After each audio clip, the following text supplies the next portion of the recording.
Bueno, en este video lo que vamos a tratar de entender es cómo funcionan las transformaciones en las denominadas coordenadas rectangulares y las coordenadas polares. En los vectores sabemos que nosotros podemos escribir un vector de la siguiente manera. Vector B se puede estar escrito en términos de A unidades en un determinado eje. Voy a cambiar el vector. Un determinado eje, ¿cierto? Que vamos a denotar con la letra I más B unidades en otro eje que vamos a denotar J. Tengan en cuenta que esos ejes, los que estamos hablando ahí, corresponden a los del plano cartesiano, donde I viene siendo el eje X y estos el J es el eje Y. Entonces, teniendo eso en cuenta, pues un vector de una forma A I más BJ se puede escribir en el plano cartesiano de la siguiente manera. Si tuviéramos un plano cartesiano XY, pues simplemente podemos denotar el vector desde un punto de referencia, digamos el 0, 0, hasta un punto cualquiera, puede ser este, ¿cierto? Y que hemos desplazado A unidades desde un punto acá en X y B unidades hasta aquí. Esa es la notación en coordenadas rectangulares, ¿no?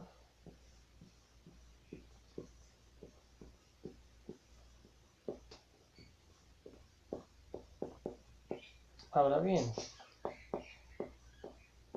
estas coordenadas rectangulares se pueden transformar a otro tipo de coordenadas que son las denominadas coordenadas polares.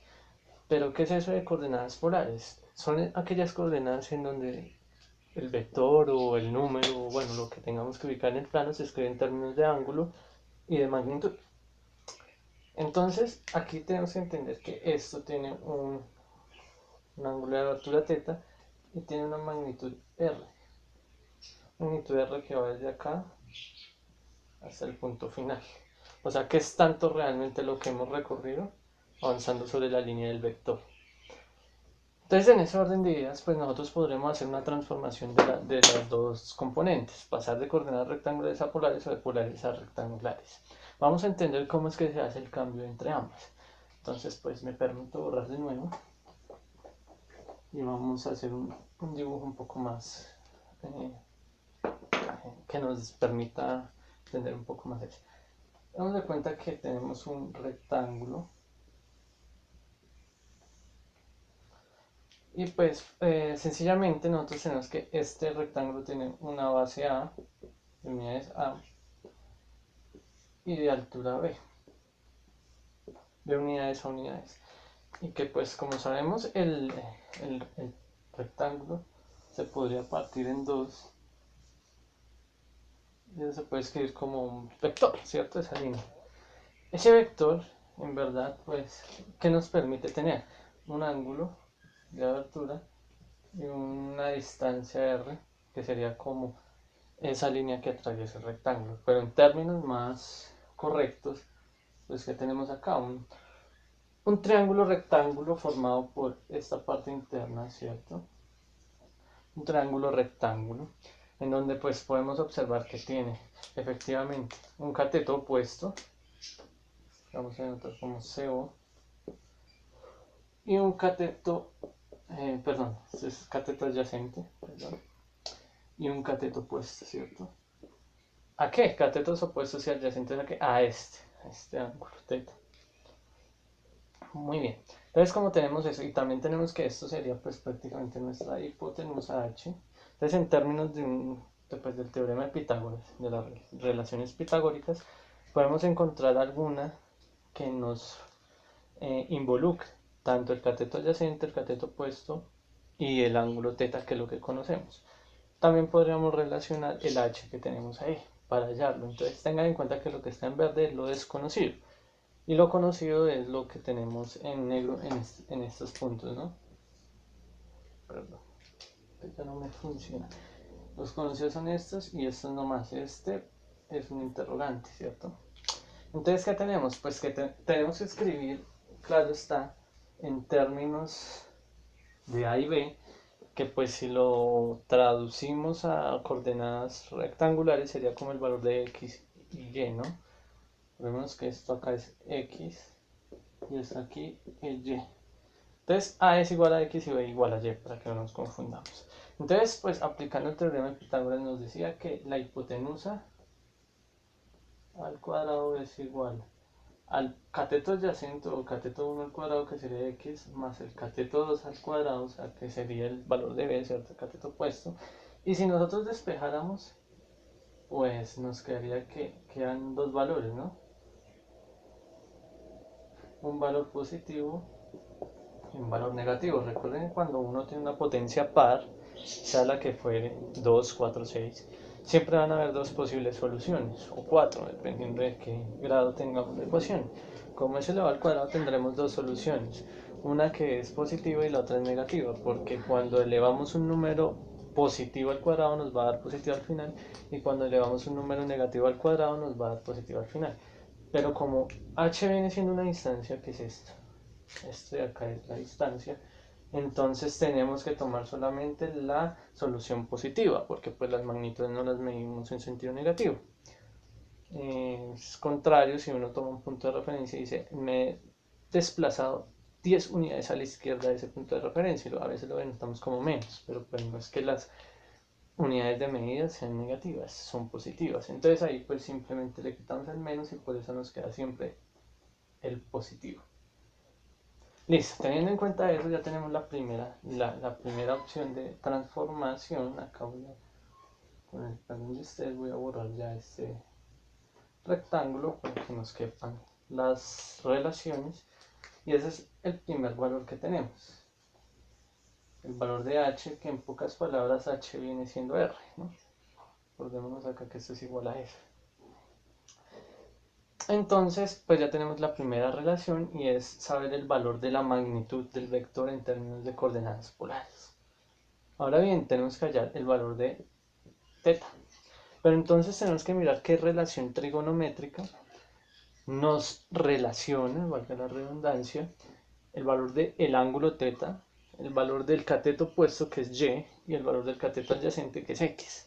Y pues no vamos a hacer un recorrido de todas las relaciones trigonométricas, sino de solamente la que nos funciona.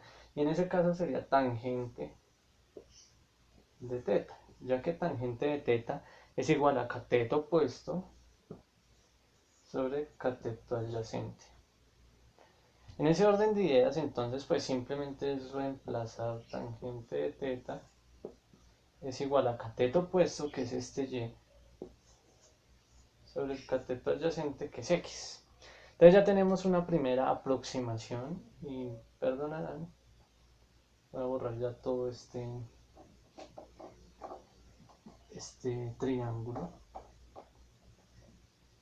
Entonces pues tenemos una primera aproximación al valor de teta, pero todavía no tenemos teta. Entonces, ¿qué tenemos que hacer? Pues despejar este valor de teta. ¿Y cómo se despeja? Pues como es una relación trigonométrica, es hallar su función inversa, porque acordémonos que eso es como decir tangente de teta es igual a un número z, donde z es esto, ¿no? Acordémonos, z es esto. Entonces, uno es x y el otro es y. Y pues cuando nosotros hacemos esas funciones inversas es cambiar como el eje, que x se vuelve y y se vuelve x, o sea que tendremos que escribir teta en términos de lo otro. Eso solamente se hace con una función inversa, o sea, tangente a la menos 1 de z. Pero entonces acordémonos que z, pues que viene siendo. Entonces tenemos tangente a la menos 1 de z, pero z que era y sobre x. Aquí lo pongo bien marcado con otro color. Y sobre x, ¿cierto? Entonces pues ahí ya tenemos el otro cambio, la otra transformación. Entonces tenemos por un lado teta y por el otro h, que sería el valor de r. y pues acá voy a poner r en magnitud, que era la magnitud, igual a x al cuadrado más y al cuadrado.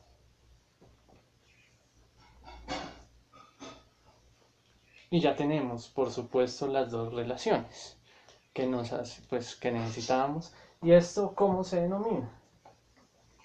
Les voy a poner acá el nombre bien claro de la transformación y el tipo de coordenadas que estamos manejando ahí. Estas son las denominadas coordenadas polares.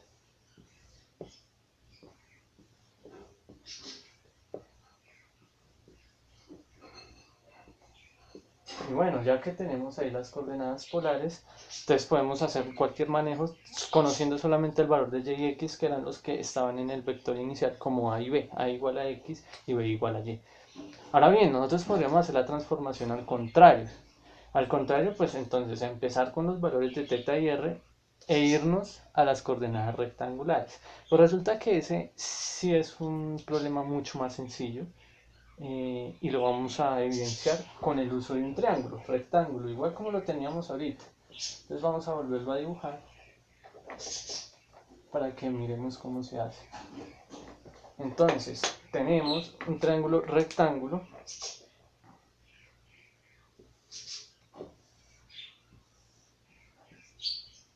donde tenemos θ y donde tenemos r. Y pues, ¿qué tenemos que hallar? El valor de y, el valor de x, las unidades que se desplazan en cada uno de los ejes. Y aquí es muy fácil porque tenemos que hacer uso de otras dos relaciones trigonométricas que nos relacionan hipotenusa, cateto opuesto y cateto adyacente con el ángulo. Y las vamos a recordar. La primera es seno de θ, que es igual a cateto opuesto sobre hipotenusa, y la otra es coseno de θ, que es igual a cateto adyacente sobre hipotenusa. Entonces es cuestión de, en esas ecuaciones, pues reemplazar el valor de cateto opuesto y hipotenusa con los valores que conocemos. Entonces, por un lado tenemos que seno de θ es igual a cateto opuesto, que es y, sobre el valor de la hipotenusa, que es la magnitud r.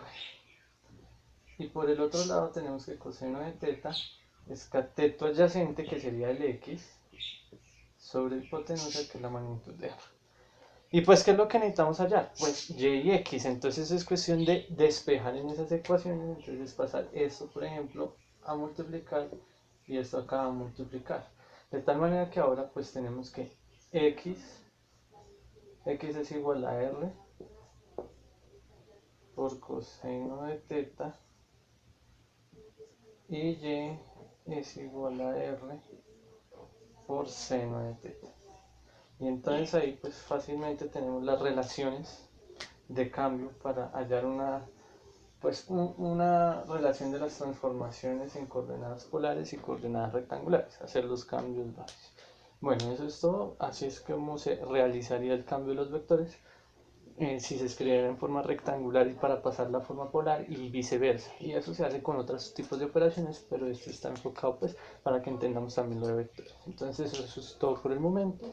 Recomendable es hacer varios ejercicios para entender. Hay unas funciones trigonométricas que están dadas por los ángulos notables, que son mucho más fáciles de hallar con unos determinados ángulos, con unos determinados triángulos, perdón, y pues otras que sí toca con calculadora. Pero ese sería cómo se realizarían las transformaciones de una coordenada a otra. Entonces eso es todo por el momento. Nos vemos en una próxima ocasión. Chao.